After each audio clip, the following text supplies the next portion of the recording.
This episode of Intelligent Medicine is brought to you by Choco Perfection, the only sugar-free chocolate sweetened from chicory root fiber. It doesn't raise blood sugar levels, and it supports the growth of beneficial probiotic flora. Choco Perfection supports weight loss as part of a low-carb eating program. Plus, it has all the beneficial antioxidants of chocolate. And it tastes great, like a really good chocolate bar. Just in time for Valentine's Day, you can get free 3-day shipping. To order, go to chocoperfection.com. That's chocoperfection.com, or call 800-332-1773. That's 800-332-1773 for Choco Perfection.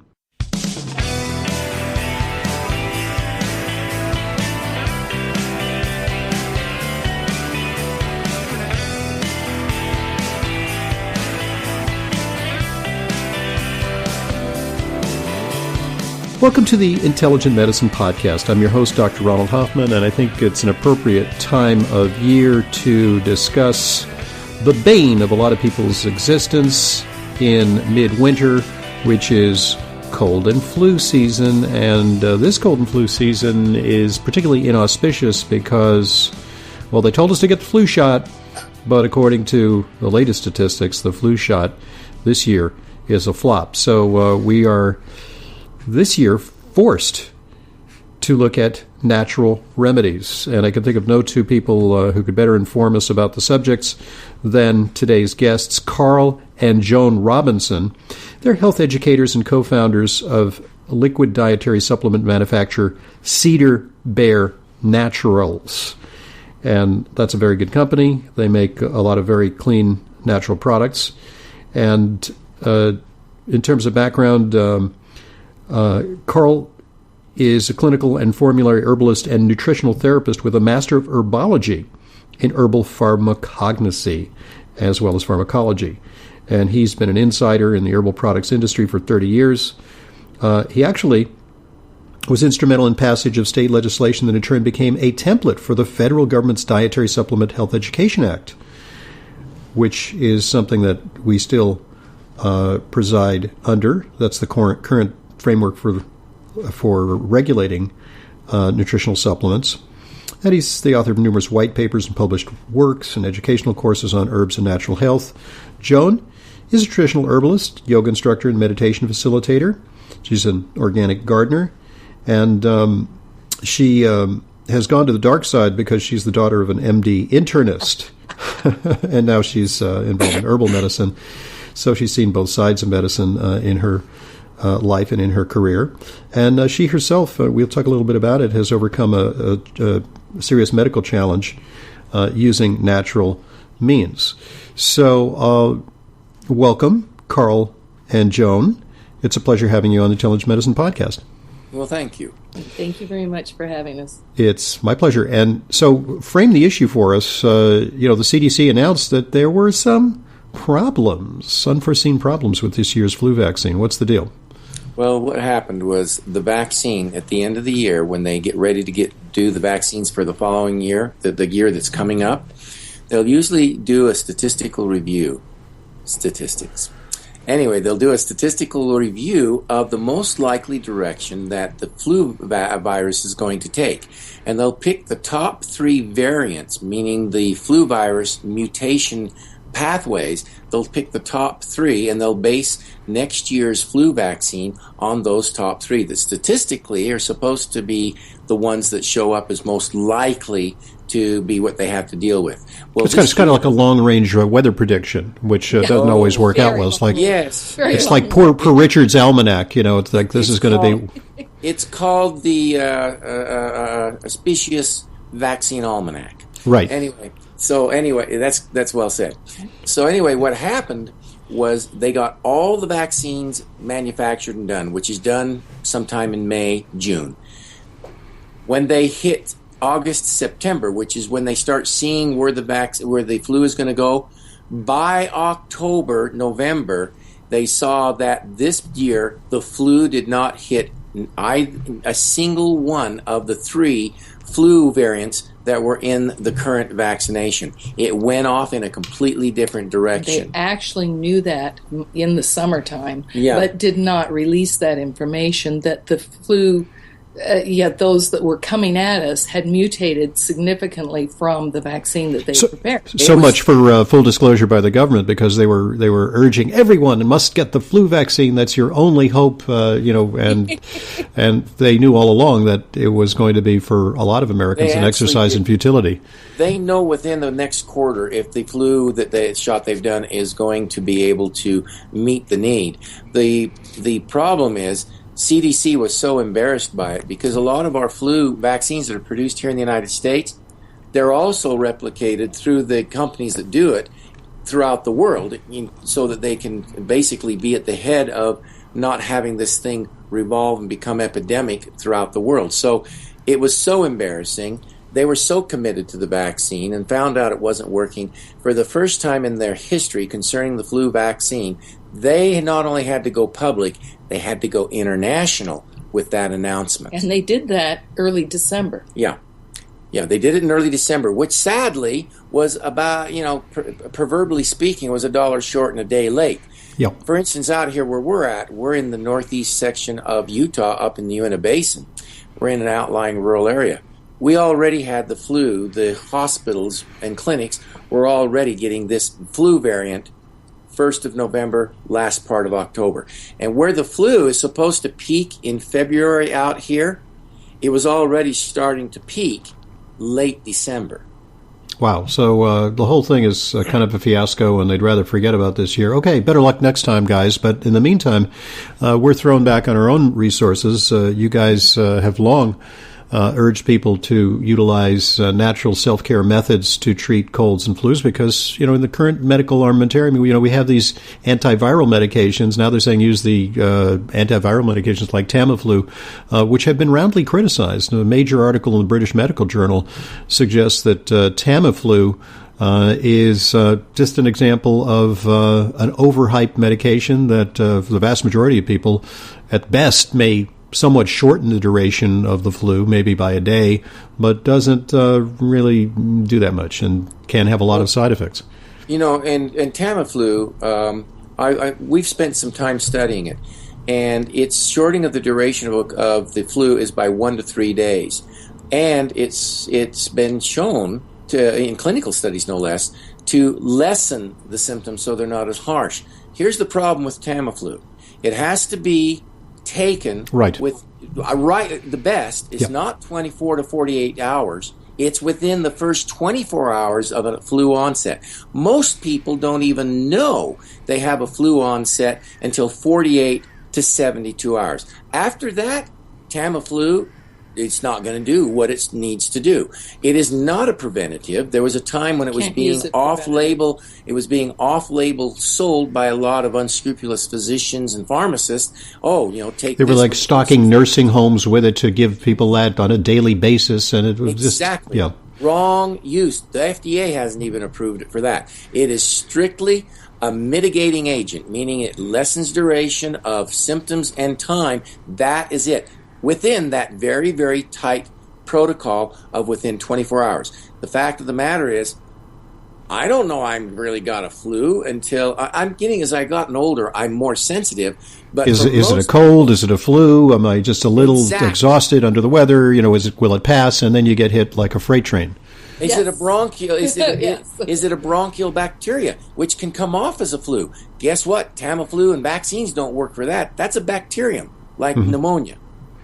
So let's look at some of the popular herbs in our natural armamentarium against colds and flu. And, of course, what first comes to mind is echinacea, very popular in the U.S. and throughout the world. What's the story behind that? Well, first of all, echinacea should never be used as a preventative measure. Number one. Okay. It was never, even in traditional cultures that use it, it is an acute crisis intervention. It's not supposed to be used preventively. There's other herbs that build the immune system. Echinacea stimulates the immune system, so you do not want to use it. In fact, it increases the white blood cell count activity in the body. And for certain people that have certain kinds of autoimmune conditions, that can prove disastrous. Well, that's an interesting point, because that has been a controversial issue. Is there such a thing as too much immunity for some people? And you, as a pharmacognosist and a pharmacologist, and you've done a lot of research, probably done monographs on echinacea. You actually subscribe to the notion that, say, someone who has rheumatoid arthritis, perhaps, or multiple sclerosis, maybe not so good. No. Well, Okay. I'm the one that is the autoimmune profile person. Yeah. She's a canary. Okay, great. And echinacea is one I very seldom use in very, very small amounts or in a complex formula because it's just too strong for my immune system and can set it off. And, for many years, going back 15, 20 years, I was saying this because there's an energetic profile to herbs, not just the pharmacognostic, pharmacological, the chemical, and the clinical considerations. There's an actual energy profile. And I saw very early on that this energy profile, most immune conditions are hot. They're stimulated. It's an overstimulation. Mm-hmm. Echinacea is heating to the system. It has a stimulating effect. That's contraindicated, and I saw that. And then about 7-8 years ago, I began to see some stuff coming out of the medical circles stating that people with autoimmune conditions should not be given drugs that stimulate the immune system. Wow. Interesting. So, this actually is one of the more definitive answers that I've gotten on the subject, because people go back and forth, and a lot of people kind of poo-poo this notion that echinacea is innocuous. It's only going to help, and there's no condition where it's like chicken soup. It's always beneficial, never harmful. It's not that way. The problem with echinacea, it stimulates. Any herb, any food, any drug that has a stimulating effect on the body can set in motion what's called desensitization. You can actually so stimulate a system that it begins to desensitize, and it's the old proverb, why do we have to take more of a drug or more of a synthetic vitamin to get the same hit? Because the system, the liver, is kicking in more and more buffering systems, becoming stronger in its buffering action and countering that stimulating effect. And why? Because that's what nature does. It always strives for balance. Now, we have a suggestion with echinacea because there's more than one kind of echinacea. Most people have it in their gardens as it grows as a beautiful purple flower. Purple coneflower, that's Echinacea purpurea. All of the echinaceas can be used medicinally. The root is the part that is most commonly used. Studied. However, the leaf and the flower can be used as a gentler use for helping bring down and soothe and benefit the immune system without kicking it into high gear like the root does. And you can do that, dry it and bring it in your house, then dry it, and make a teas out of it. And I might add that echinacea specifically, as far as the body system it targets, it's the respiratory system. Mm-hmm. Right. So what would be an appropriate use for it? Say, say you come down with an ordinary cold, run-of-the-mill rhinovirus. Is it helpful in that setting? Echinacea probably kind of might help for that, but what echinacea does is it increases T-cell count. T-cell count is very, very bacterial oriented. As far as viruses are concerned, that's more in the realm of antioxidant activity and other interferon-stimulating type of immune components. Mm-hmm. So, if you're using echinacea for the flu, especially a respiratory flu, there are actually other herbs that are more well-suited to that. If you're talking about a bacterial-based respiratory incursion, bronchitis, typical bronchitis. And by the way, a lot of medical studies are now showing. It previously was thought, okay, bronchitis. If you have a cold, fine. We know that a virus not responsive to antibiotics. I think that's a big duh now. Most doctors are aware of this, and the public is finally getting the message. But the new thing is that the vast majority of bronchitis episodes, where it gets into your chest and you're coughing up yellowish sputum, that used to always call for a powerful dose of an antibiotic, Biaxin or something like that. Now we know that the 80% of those are self-limited, that they don't respond well to antibiotics and should be managed conservatively. Would that be a good setting for use of echinacea?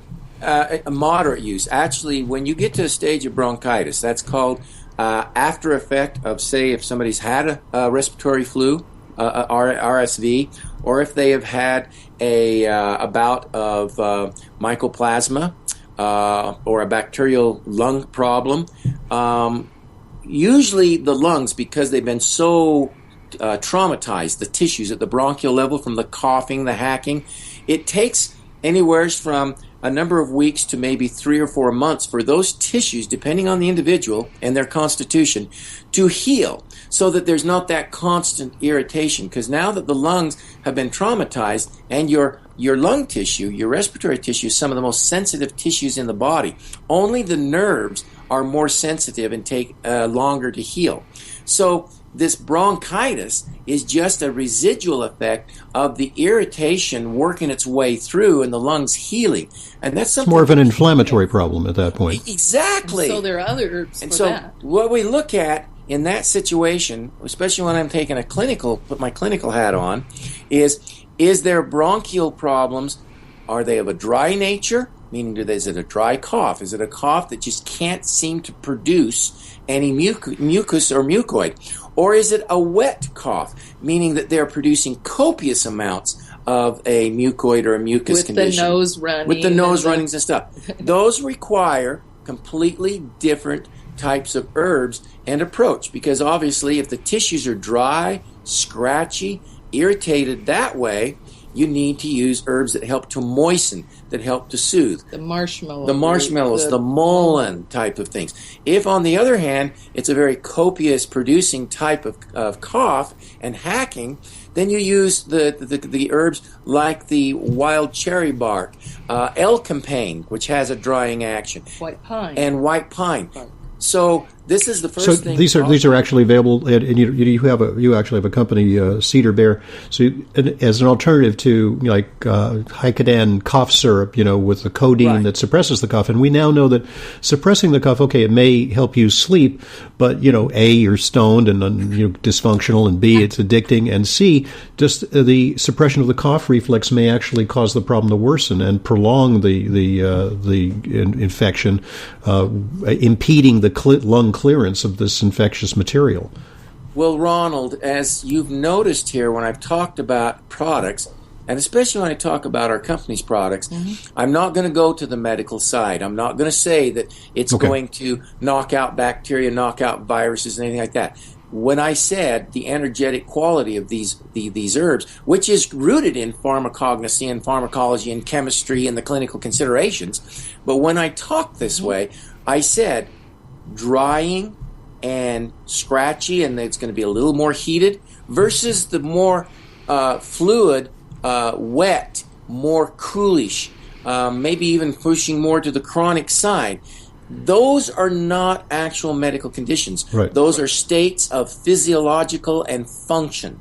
I should have known that you weren't going to address disease states, because you are actually one of the authors of DSHEA, which is the Dietary Supplement Health Education Act, which is all about structure, function, and permits natural products manufacturers to make claims about supporting organ health or building, supporting, balancing, but not like, hey, this is the bomb for treating pneumonia. You can't say that. Ronald, before DSHEA came along, I was an insider, an industry insider. This is before we did my company, and I founded the company and everything like that. I was an insider in the industry. One of the things I did was technical marketing consulting, making sure that people didn't say things that got them thrown in jail and had their companies have injunctions thrown on them. Because back in those days, they could throw an injunction without due process and throw the person in jail. Yep. And it was all about the wording. And I used to tell people, I just quit talking about disease, quit talking about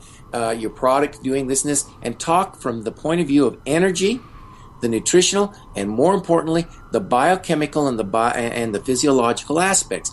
Not the medical side, but the functional and the physical. And that's why when I say, is it a dry cough or is it a wet cough? Okay, let's come up with a hypothetical. My typical cold is just it's Niagara Falls. It's a miserable, flowing mucus, nasal, sometimes associated with bodily aches and pains.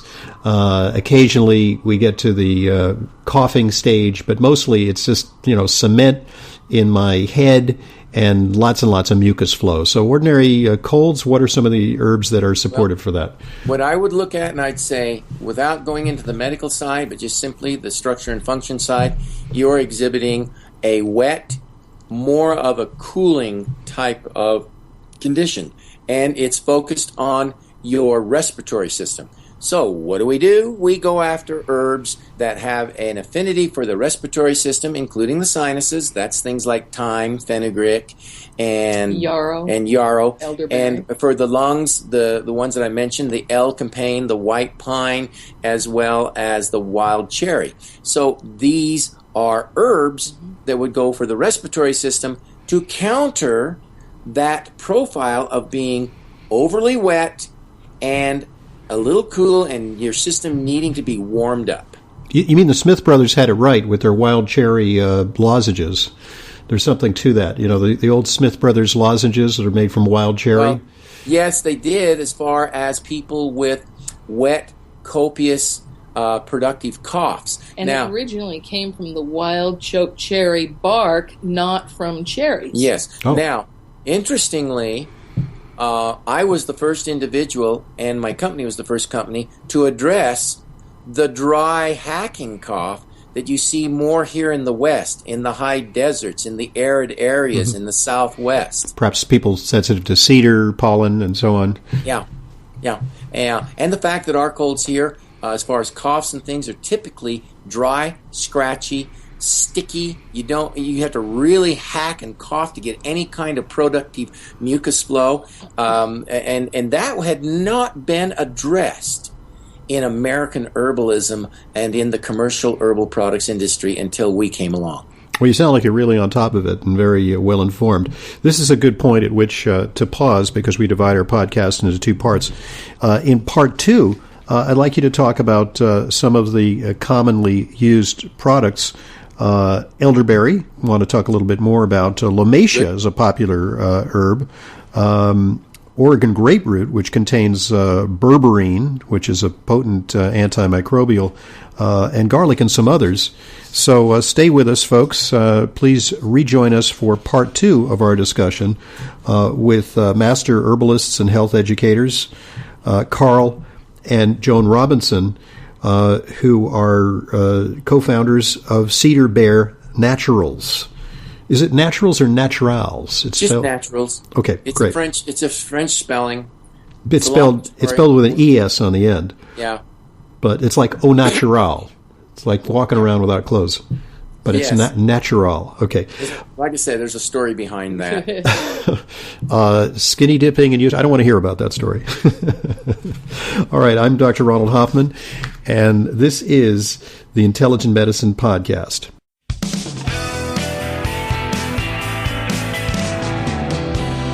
Welcome back to the Intelligent Medicine Podcast. Today our subject is natural therapies for respiratory infections. We're talking to health educators and master herbalists Carl and Jhoane Robinson. They're co-founders of the dietary supplement manufacturer Cedar Bear Naturals. And they're well-versed in pharmacognosy and pharmacology. Really understand this stuff from a very sophisticated standpoint. It's herbal medicine is a lot more than just old wives' tales and folklore.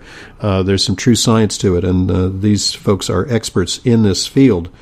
Before we get back to a discussion of specifics, certain herbs, we're going to talk in this segment about Oregon graperoot, which is a source of berberine, a potent antimicrobial, and elderberry and garlic, and all the popular herbs. Lomatia is a popular one as well for respiratory problems and immune problems. Jhoane, you have a sort of a comeback story. You had a challenging autoimmune condition, and part of the reason why you're involved in this is that you overcame it utilizing natural means. So, are you willing to share with us some your story? That's right.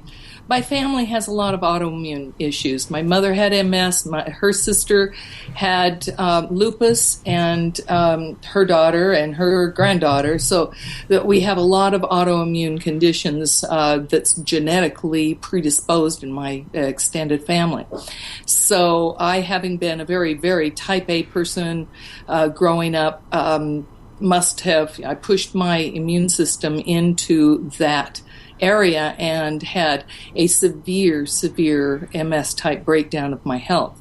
It had been reoccurring and getting increasingly stronger until then I married an herbalist. That was a good choice. Yes, I had grown up in a family of take 2 aspirins, wake me in the morning, with my father being a very fine internist, but not at all interested in alternative views. He was very traditional establishment medicine. Yes, absolutely. That must have been fun when it came to meet the parents. It's like you brought home an herbalist. Couldn't you do better? I mean, at the very least, I thought you'd bring back, a neurologist or a neurosurgeon. He actually said to me later on, just a few years before he passed away, he said, Carl, I respect what you're doing, what you've accomplished.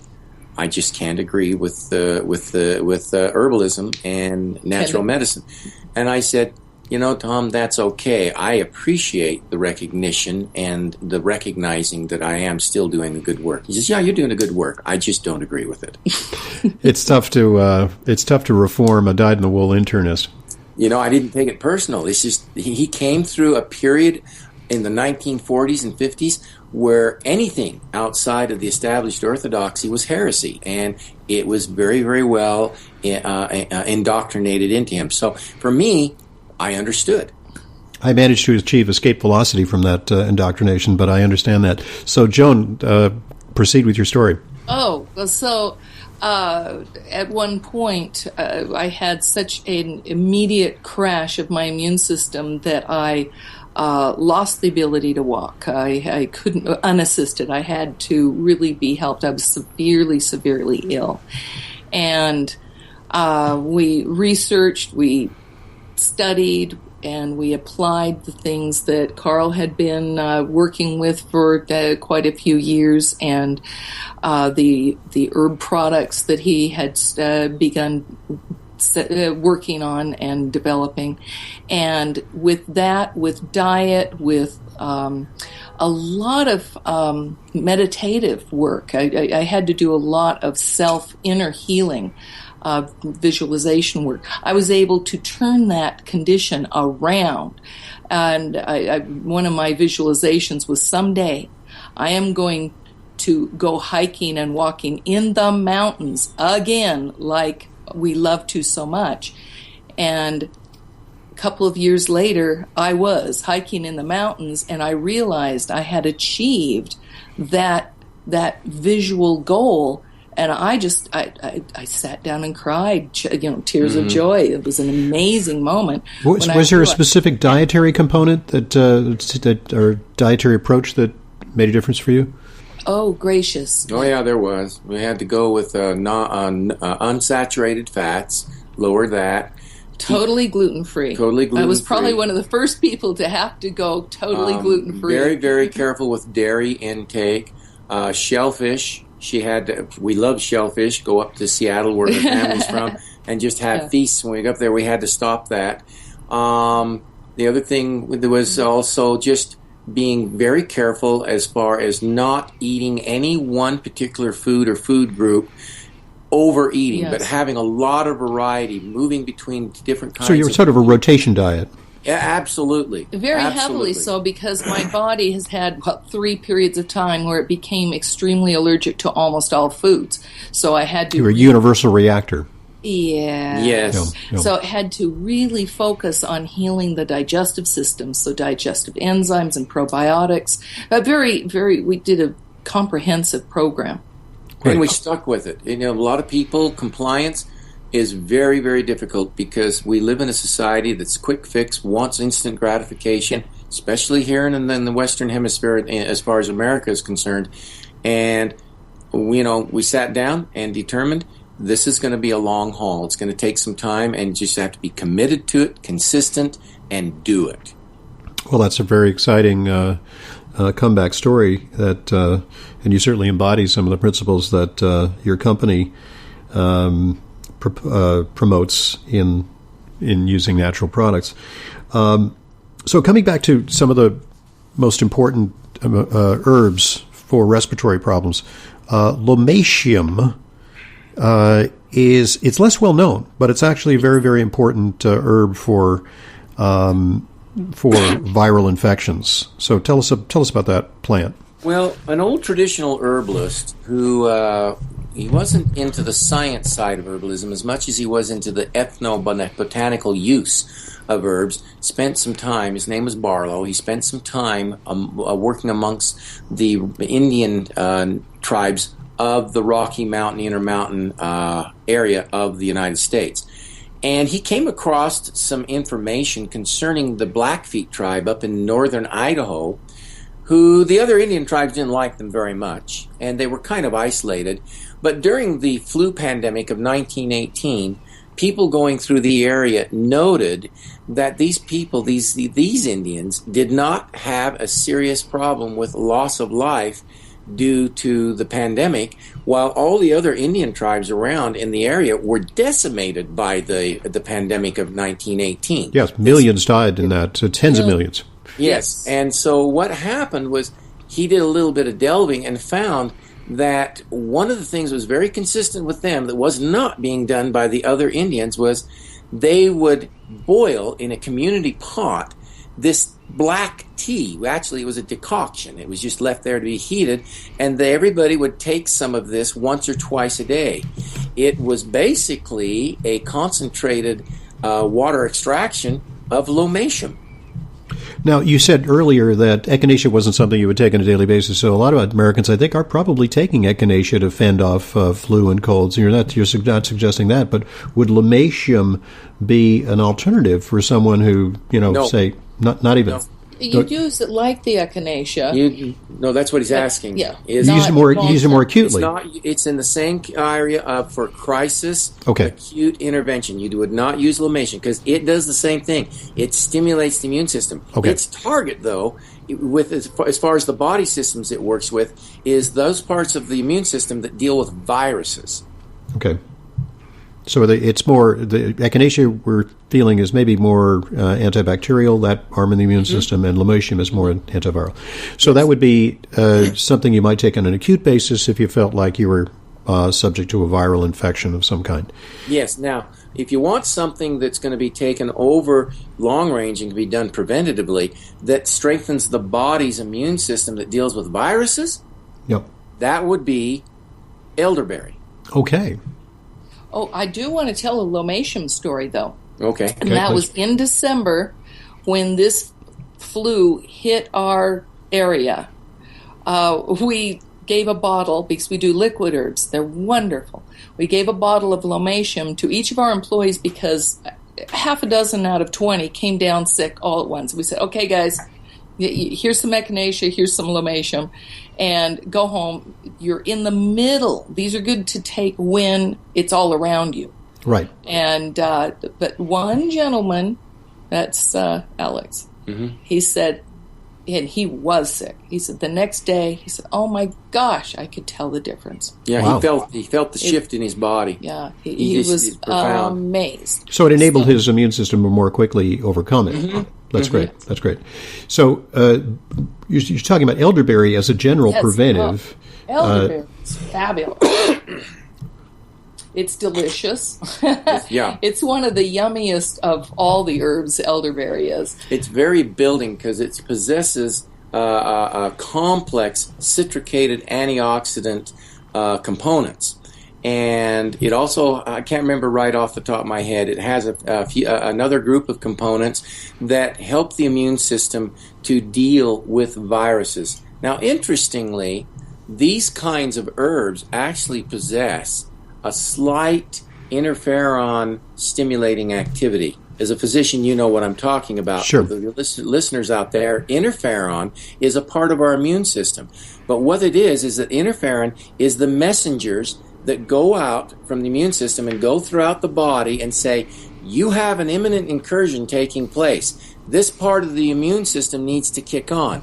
And then if that part of the immune system is not able to do what it does, then it says it kicks it up to the next level, and that's what interferon does. It sequentiates, and it does things on a hierarchical level of making sure the immune system is communicating with each other, because interferon is the communicators. Consider them kind of like the message carriers in a battlefield.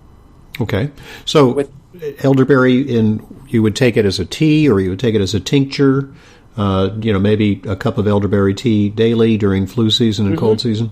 Mm-hmm. That might be appropriate. It has so much in the spectrums of antioxidants that it's very, very good as that free radical fighting herb. So it has multiple uses. Now, Oregon grapefruit that you mentioned earlier is another one of those herbs that really does not work really well as a preventative. It's more in the league of the lomatium and the echinacea, best taken when you're confronted with an incursion, an imminent incursion, or if you've been incurred upon. The active ingredient is berberine, which is actually a powerful antimicrobial, and golden seal used to be one of the major sources of that. But is it because golden seal is virtually going extinct that they now have turned to Oregon grapefruit as a source? It's not commercially sustainable.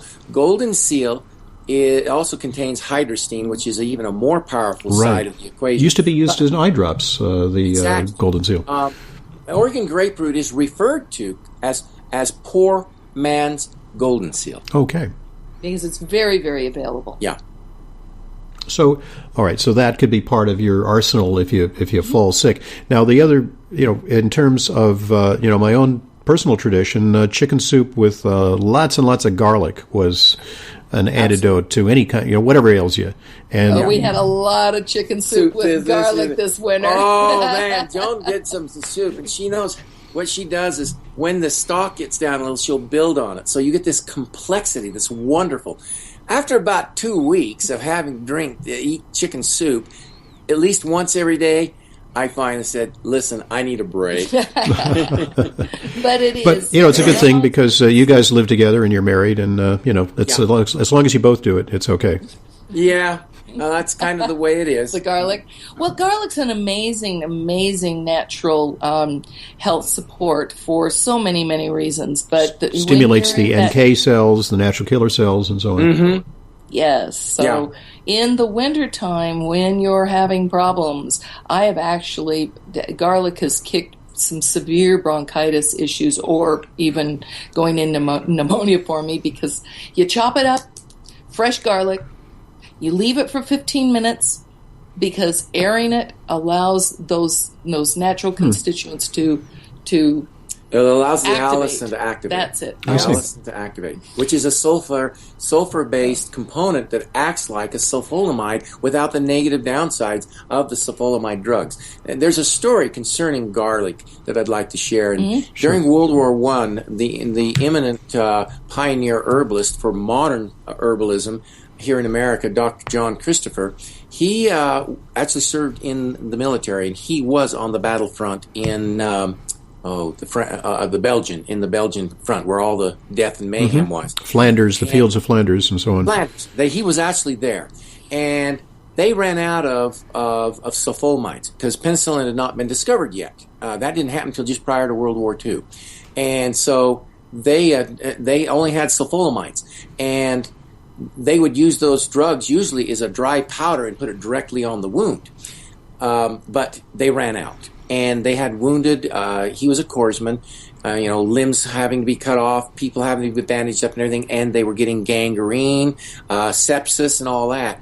And he was a junior corpsman. His commanding, the corpsman over him came to him and said, "Do you have any suggestions?" He says, "Yeah, I do. We're living in an area here where they grow garlic like it's coming out of our ears. Start gathering garlic up and mashing it into a poultice, and let's get it on those wounds, because garlic traditionally staunches sepsis and gangrene." And this, of course, is in the pre-antibiotic era of World War I. Yes, they had nothing to lose, so they started doing it, and Dr. Christopher did this. And he was credited by his commanders with saving hundreds of limbs, thousands of limbs, and hundreds of lives just with garlic. Did you hear that story directly from him? I got it from his son. Because he was one of your mentors. Yeah. Well, he referred to it, but I got the details from his son. Amazing story. Yeah. And that is quite an amazing story. By the way, is a factual story. It really happened. So another of the herbs that is considered important for immune system support is yarrow, which has a funny name, Achillea, which sounds like Achilles. There's a story behind that, right? That's right, Achillea millefolium. So the millefolium for the thousands of little flowers. And what it was that Achilles, the great Greek warrior, he was also a healer. A lot of people don't know this, but he used to heal his soldiers. His miracle herb, the number one herb that he used, was yarrow. He could put that on and staunch bleeding. He could stop bacterial infections. He could... They left that out of the movie with Brad Pitt, I think. I'm sorry. Yes. And he could also bring down the inflammation of a purulent wound. So it became his favorite plant, and the plant was named after him. Right. So where does that fit into the picture in terms of respiratory infections?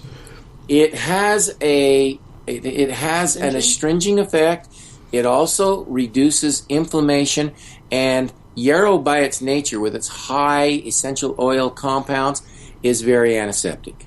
So most of us have yarrow in our gardens. So we can take those flower heads and the leaves and dry them and make teas in the winter with them. For those of us who are urban dwellers, and I've got a patio, but I don't have an herbal garden in it, herbs are available in convenient forms, and you've sought in your, with your company Cedar Bear Naturals, to provide the benefits of these herbs in a way that is doesn't diminish their natural benefits. So you actually like herbal tinctures. You're more traditional that way, instead of offering tablets or pills. Even more so, Carl developed a process many years ago of something it's not a tincture and it's not an extract, and it's better than that. First of all, we're alcohol-free, totally. Okay, which is important for a lot of people, because there's some people who just, but alcohol is no-no. You've got certain people within the Western Christian community that eschew alcohol for religious reasons. Right, you're in Utah, yeah. Yeah, but in the Islamic world, the Muslim world, alcohol is totally eschewed from top to bottom, side to side, and a lot of companies out there claim they have alcohol-free products when in fact their products are alcohol removed. They still have vestiges of alcohol. They use alcohol, and so they still can't use those products, and it's been really problematic for them. Now, I mentioned the Muslim community because they're the fastest growing community as far as natural health product purchases in the world. That's fascinating. Amazing. It is. Yeah. And they, so anyway, the thing is, the reason I did not use alcohol, though, had nothing to do with, the religious or the injunctions against, is that from a chemistry 101, you actually learn it in high school chemistry, alcohol possesses denaturing and inert rendering properties. Many of the very components that are being extracted with alcohol will be damaged by the alcohol. They are damaged. And I asked the question, why would you extract them if it's going to turn around, use alcohol, it's going to turn around and denature or render those components inert? Yep. Or, at the very least, necessitate having to use far more of the product to get the benefit that you might get if you weren't using alcohol. So, what's today's intelligent medicine call to action? Because there's a lot of you shared some amazing information with me today, and I hope our listeners are attuned to it. I've learned a lot, but where can people turn to for reliable information on herbs, and how can they learn more about Cedar Bear Naturals? Well, first of all, I think radio podcasts, radio shows like yours that are very intimate, that are very much more grassroots level, is a very, very good place to go, because you don't have the hype and all the other stuff that goes with it. So that's the first. And thing. We don't do soundbite journalism. It's exactly, and you're not driven by publicity by. We're not.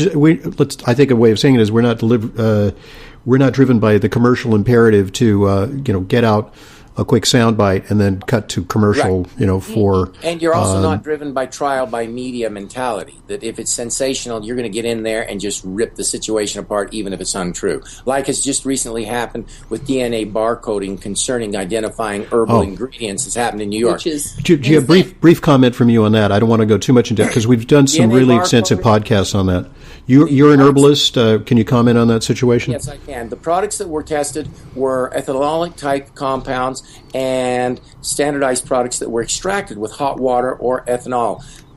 Well, hot water extractions and ethanol, that's alcohol, denatures and renders the DNA tags inert. They don't exist. Yeah. So even the FDA has not approved DNA barcoding as an approved methodology for herbal ingredient identification. The New York AG had no authority to do what he did. He's supposed to hand it over to FDA or FTC, and then they make that determination. So it's a mess. It's a huge mess. Well, it's clearly a grandstanding effort by the AG. In New York, Attorney General is a stepping stone to the governorship, and conducting a big PR effort like this garners headlines, and it seems like he's a reform-minded guy who's protecting the consumer. But he's going to go down for it, though. Absolutely. I think it's going to backfire, and I think it's going to be a huge fiasco for the Attorney General because it's arrested judgment using a faulty methodology, and he should have known better. So, go ahead. Just in closing, DNA barcoding, they've only done 100 botanicals to tag using DNA barcoding as well. Anyway. And there are tens of thousands out there that they do with HPCL and with other spectrographic analyses that's been approved and has been proven within the scientific community. So why didn't he use that? Why didn't he use that? It's beyond me. All right. The next point for a good education, I would say, is our website, cedarbear.com. We do have information on there and a couple of things that can be downloaded as PDFs at no charge or anything like that. The other thing is people just need to read and become informed, but break the trance. Right. Don't believe everything you hear. For those of you out there that are pro-vaccine, that's fine. But be willing to listen to the anti-vaccine side because they have as strong a case as the pro-vaccine does.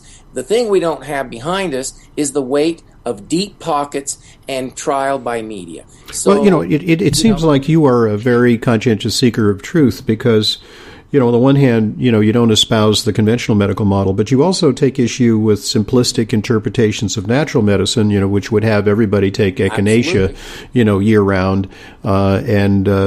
You may undercut your own sales of echinacea by telling people it's not for everyday use. But hey, it's not about selling and moving a lot of product. It's about providing truthful information and having people trust you. And I think you've earned that trust. Well, Ronald, my business card says clinical and formulary herbalist. I understand the clinical aspects. I would be what's considered a modern eclectic. I don't care if it comes out of orthodox medicine. If it works and harms no one, use it. And the same with natural alternative. If it works and harms no one, use it. Well, absolutely. On that note, I want to thank you guys very much. Carl and Jhoane Robinson. I learned a lot. I'm sure our listeners did.